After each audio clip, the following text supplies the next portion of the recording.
Bom dia, como é que vocês estão? Sabadão, mas estamos aqui continuando com a semana Mãe Tudo Sozinha Não Mais. E hoje eu trago um pouco da minha história antes mesmo de me tornar mãe, né?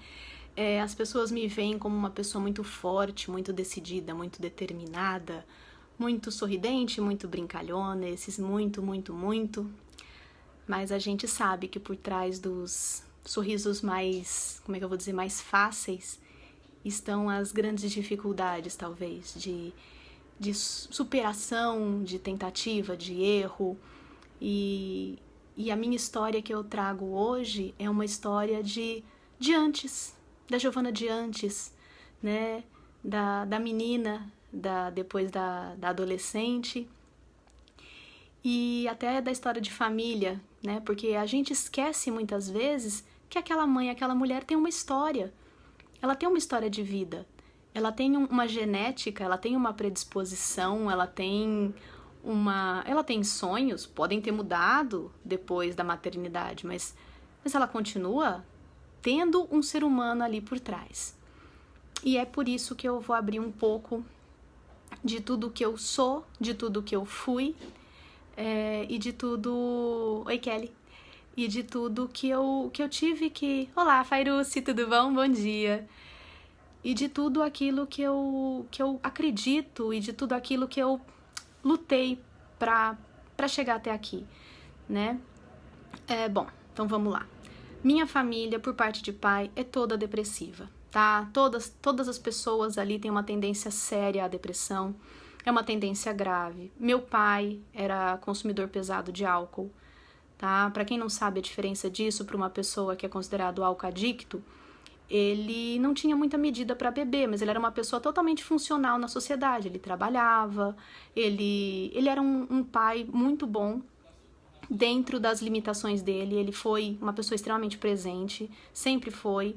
Eu sei que eu era a razão da existência dele. O amor que ele tinha por mim era uma coisa que eu não tinha dúvida, diferente de tantos outros pais por aí. Mas isso não diminui o peso que tinha das atitudes dele, das frustrações que ele jogou em cima de mim, né? E todo esse peso que muitas vezes eu ainda me vejo reverberando, porque nós temos uma história de vida e ela não pode ser jogada no lixo. Mas ao invés da gente olhar para trás buscando culpados, a gente precisa encarar a vida como pessoas responsáveis por ela, né? Não dá pra gente ficar procurando responsáveis pelas nossas atitudes daqui pra frente. Nós fomos criados de uma forma que a gente tende muito a botar culpa nos outros, e eu fui essa pessoa. Então, eu falava muito, não, porque eu sou desse jeito, porque eu sou marrenta, porque eu sou isso, porque eu sou aquilo, porque meu pai era de tal maneira.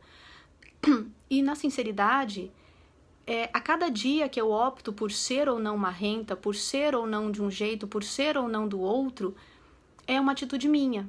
O que o outro fez comigo pode me deixar marcas muito profundas, mas o que eu vou fazer com elas é outra história, né?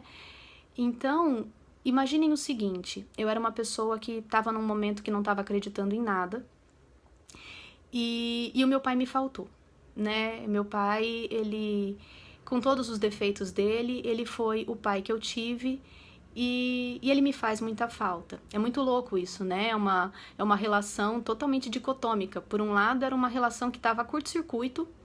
Houve épocas em que eu, como é que fala? Eu confrontava ele mesmo da irresponsabilidade da bebida, e por outros momentos ele era meu pai, ele era meu protetor, ele era a pessoa que zelava por mim, né? Então era uma relação muito dicotômica mesmo.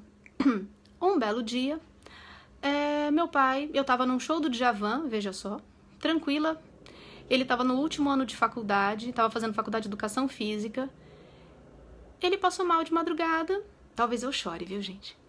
Ele passou mal de madrugada e ele não amanheceu o dia seguinte. E assim, eu não estava preparada para aquilo. Eu não estava. E dói falar isso, né? E naquele momento, eu fiquei muito desamparada, muito desesperada, muito sem saber o que fazer. E eu, não é nem que eu buscava culpados, mas eu tentava justificar o meu comportamento ainda em cima das atitudes dos outros.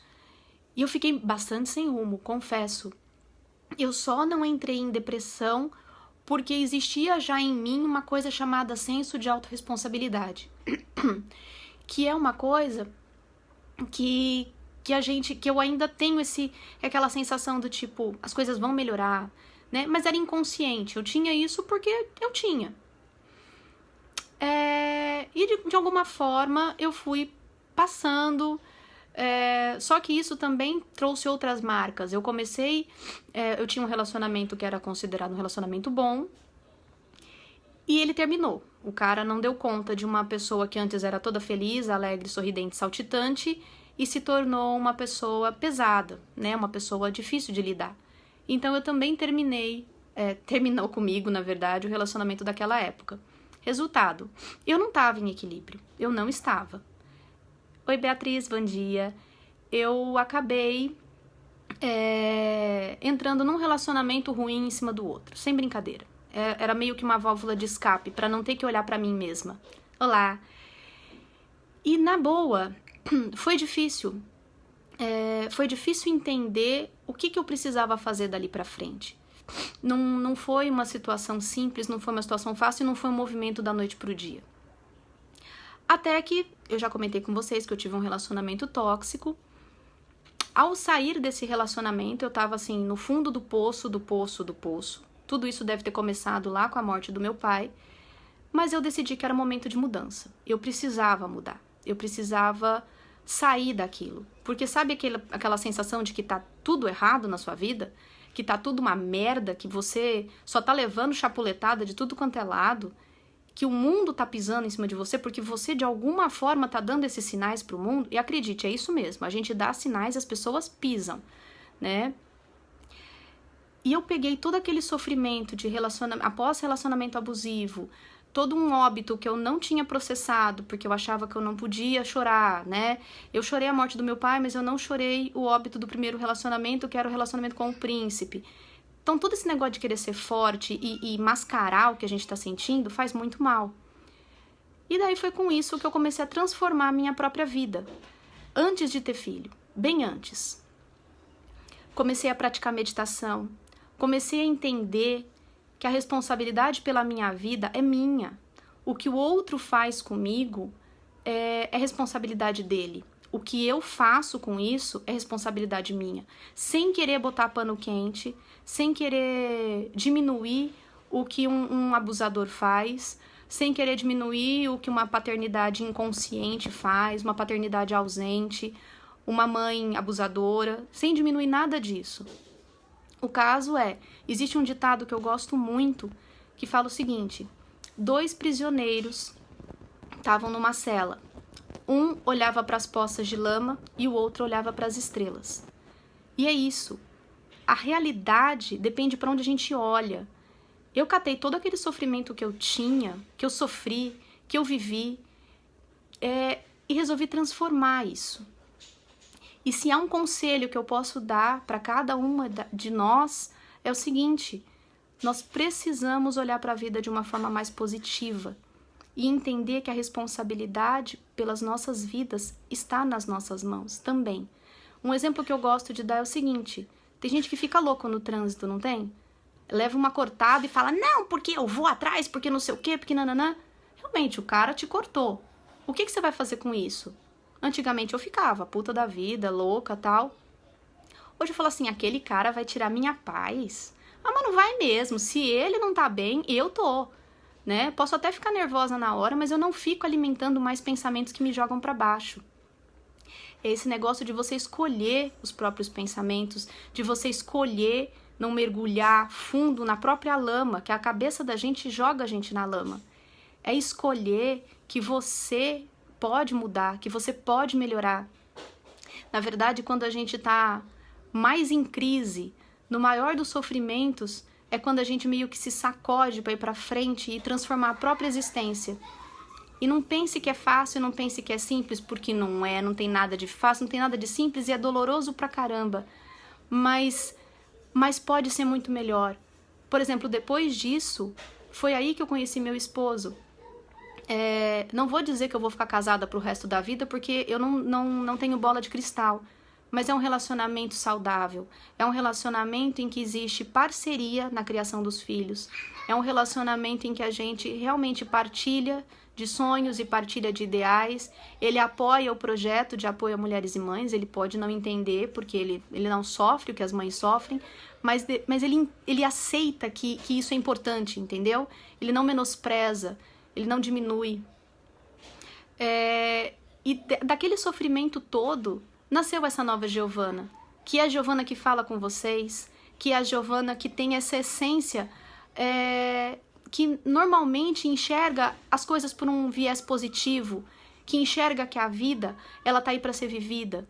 E isso me fortaleceu também naquele momento que a maternidade chegou, bateu na minha porta, me impactou e me deixou doidinha, né? Por quê? Porque eu já tinha ferramentas anteriores. E a partir daquele momento em que eu vi, que eu abri o jogo e que eu vi que havia mulheres na mesma situação que eu, falei, o quê? Tá na hora de transformar isso para todo mundo. Tá na hora da maternidade ser uma coisa mais leve para todo mundo. Para todas nós. Porque a gente pode. A gente tem a vida que a gente, infelizmente, escolhe. E a gente escolhe a cada dia. Mesmo que seja uma escolha inconsciente. E se a gente não escolhe, vão escolher pela gente. Sabe? E dói, tem hora que dói mesmo, tem hora que dói mudar, tem hora que dói não mudar. O que eu tenho para trazer, essencialmente, é o seguinte, quando você escolhe não fazer nada, você tá fazendo uma escolha. Eu lembro que teve uma amiga minha que tava num relacionamento horrível, de mais de 12 anos casada. O cara tava, assim, invadindo todas as contas de e-mail, Facebook, WhatsApp dela, para tentar descobrir uma traição que não existia. Ela só ficou recebendo, ela estava do meu lado, ela ficou recebendo notificação em cima de notificação que alguém tinha tentado invadir as contas dela. E era tudo ele, ela sabia que era ele. E ela falou assim, ai, você vê, olha o que tá acontecendo. Eu virei pra ela, com a minha delicadeza de elefante pulando corda, né? Falei assim, tá, e o que você acha que vai melhorar daqui 10 anos? Falei, daqui 10 anos, sabe o que vai acontecer? Você só vai estar mais velha. Seu filho vai estar já adulto, já vai estar crescido, e você vai ter perdido mais 10 anos ao lado de uma pessoa que menospreza os seus sonhos, porque ainda tinha isso no pacote, uma pessoa que não acredita no que você diz, uma pessoa que não respeita a sua privacidade. É isso que você vai ter daqui 10 anos. Você só vai estar ainda mais velha, porque você vai optar por não fazer nada, porque dá medo mudar. Sempre dá medo mudar. E quem foi chegando aí, dá um salve aí, tá, pessoal? E é isso, sabe? A gente escolhe. E se você tá passando por um momento difícil, porque a maternidade, logo que o bebê nasce, a gente dá uma quebra de identidade. São os grandes eventos da vida, né? Quando eu perdi meu pai, foi uma coisa que mudou minha identidade, né? São aqueles impactos, né? Tipo, cadê a figura que eu tinha aqui? Quando você se torna mãe. Olá, Juliana, bom dia. Quando você se torna mãe, é outro grande impacto. Então, nesses impactos, é quando a gente questiona a própria identidade, a gente questiona o próprio papel no mundo. E isso é duro pra caralho, é duro pra cacete. Por quê? Porque você tinha uma zona ali que você conhecia. E agora você tá lidando com o desconhecido. E o desconhecido dá medo. O desconhecido dá medo. Só que ao mesmo tempo, ele também te ajuda. Ele ajuda você a fazer coisas que você não imaginou que você fosse capaz. Por exemplo, acreditem se puder, eu era uma pessoa muito, muito, muito tímida. Muito tímida. Tanto que uma colega minha de colegial me procurou no Messenger outro dia e falou, você que é Giovana, que estudava na escola tal, lá em Bebedouro? Eu falei, sou. Ela, nossa, buguei. Você era tão tímida, você era tão na sua, era tão quietinha, né? Falei, pois é. Falei, olha o que a vida nos faz. Ela nos transforma. E o que a gente vai fazer com esses pontos de transformação é com a gente. E a gente tá aqui para apoiar você. Porque eu sei que ficar ouvindo que você não pode reclamar porque você é mãe. Ficar ouvindo que ser mãe é padecer no paraíso. Ficar... Ou mesmo justificar as próprias atitudes, porque eu já fui essa pessoa e eu sei que também dói isso. Não, eu sou assim porque fulano me tratou não sei de que jeito quando eu era criança. Sabe? A gente pode mudar. a gente pode transformar. E ao me mudar, eu mudo a minha própria realidade. Eu mudo a minha própria existência e a minha vida frente ao mundo. E os nossos filhos merecem isso também. Eles merecem mães completas, mães que se sentem felizes.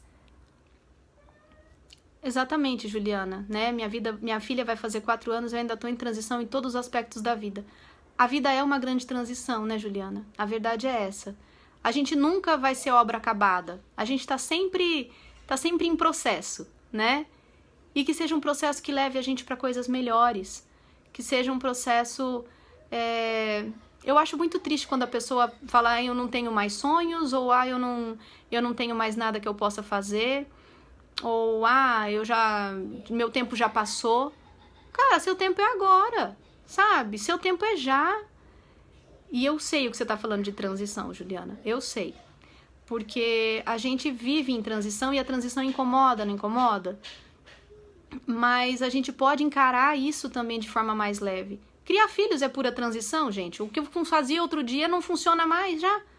Eu tô ouvindo toda a risada lá da sala, né? Tá meu marido com as 2 crianças ali. Tô ouvindo as gargalhadas. Mas, tipo, as estratégias que nós usávamos até a semana passada pra colocar todo mundo pra comer, já não tá mais funcionando. Haja pensar no que vai fazer. E é isso, é dinâmico, é o tempo todo. Né? Tipo, a minha filha outro dia me deu um baile. Caramba! Eu fiz a comida do jeito que ela gosta. Sem brincadeira, ela jogou tudo no chão. Tudo, sem brincadeira, tá? Foi fácil? Não foi. Vontade de sair correndo, né? Gritando. Socorro! E é isso mesmo. A grande diferença é saber que a maneira como eu encaro isso. Eu posso me descabelar, me chamar de mãe de merda, igual eu falei na live anterior, ou eu posso aceitar a minha humanidade, aceitar a minha autorresponsabilidade. Tá bom, o que eu vou fazer da próxima vez? Eu vou mudar, eu vou, sei lá, né? E é isso, sabe?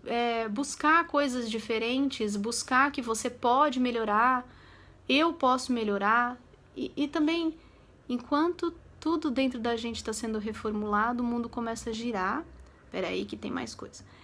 É preciso coragem, e essa é a diferença que faz estarmos juntas. E a gente tem que se refazer mesmo. Exatamente, Beatriz. Exatamente por isso que a Semana Mãe Tudo Sozinha Não Mais foi criada. Exatamente por isso que o projeto que vai ser lançado no dia 19 foi criado. Esse é um dos tópicos que vão ser abordados no projeto, né? Que é justamente porque é muito difícil fazer esse movimento de forma solitária. Ainda mais com toda a sociedade e nós mesmas comprando isso, jogando pra gente que a gente é culpada, que a gente tem que dar conta de tudo sozinha. A sociedade toda também dizendo que mãe não pode reclamar, que mãe não pode... a Kelly recebeu, né, também por mensagem, por Messenger, inbox, quis ter filho, agora aguenta. Pô, o cara teve a pachorra de ver a live dela e provocá-la lá no Messenger dela, pessoal, sabe? Então é ter essa força de ir adiante e de saber que estamos juntas nisso. Exatamente, Beatriz, concordo com você totalmente. Que nós possamos nos reformular para ter uma maternidade mais feliz, mais leve. E eu posso dizer que eu fiz esse movimento faz tempo, de encontrar esse equilíbrio e saber que ele não é uma coisa parada. O equilíbrio ele está sendo buscado a cada dia. Tem dia que eu estou mais feliz, tem dia que eu estou mais triste. E ao mesmo tempo eu posso dizer que depois que eu aprendi a meditar, que é mais um dos tópicos que a gente traz também no nosso projeto do dia 19, depois que eu aprendi a meditar, os meus pensamentos eles são muito mais meus aliados do que meus algozes, né? Do que meus carrascos. Então que a gente possa mesmo encarar essa maternidade de uma forma mais leve. Porque o peso, na verdade, ele já vem do cansaço, que é ter vidas dependendo de você.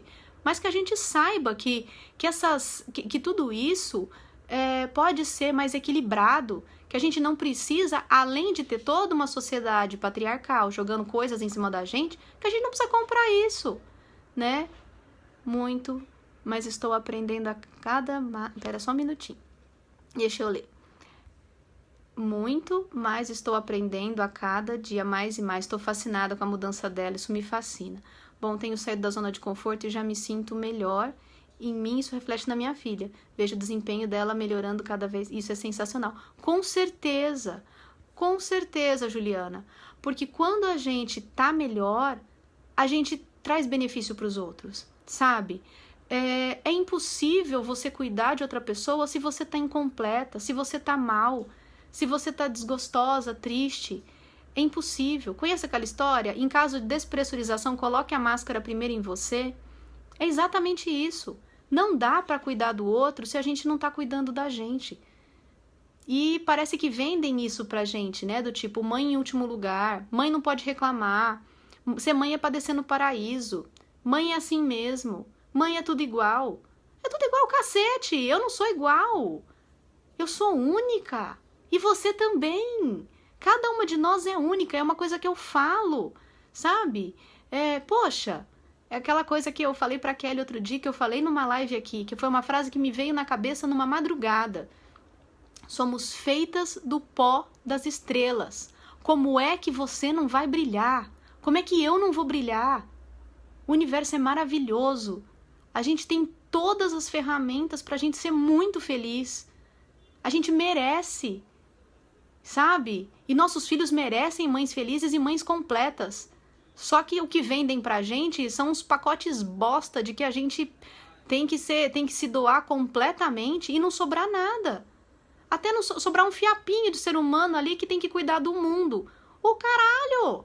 Sabe? A gente tem que se cuidar e cuidar muito bem dos nossos filhos e filhas. Para que a gente possa, sim, trazer o melhor. Ser o melhor. E é bem o que a Beatriz trouxe aqui. Esse é mais uma dos tópicos que a gente aborda aí no projeto do dia 19 que a gente vai trazer para vocês, e que a gente possa realmente ser feliz, ter equilíbrio, ter uma maternidade mais leve, mais gostosa, com menos peso, com menos culpa, com menos tristeza e com muito mais delícias, porque a gente merece exatamente a felicidade. E a felicidade é essa, certo? E eu vou ficando por aqui para não me delongar mais. A semana tá maravilhosa, muitas mulheres quebrando esse silenciamento. A gente está recebendo frases, depoimentos, relatos, frases de motivação, desabafos. Fiquem à vontade, participem, enviem. Se quiser que o seu nome fique anônimo, a maioria a gente tem colocado dessa forma porque as mulheres preferem. Se quiser gravar um vídeo, fica à vontade também. A gente está aqui para romper o silêncio, para romper essas frases feitas que nos silenciam, que vem falar que as mulheres elas têm que ficar quietas, que você vai ser sua mãe e acabou. E essas frases que só magoam, tá certo? Que a culpa é sua, a culpa não é sua, tá? Existem coisas que a gente simplesmente não controla. E é isso, todas que nos acompanharam, todas que têm nos acompanhado, essa corrente do bem nos fortalece. Compartilhem e um ótimo final de semana e estamos muito juntas. Sintam-se todas muito abraçadas. Tchau, tchau.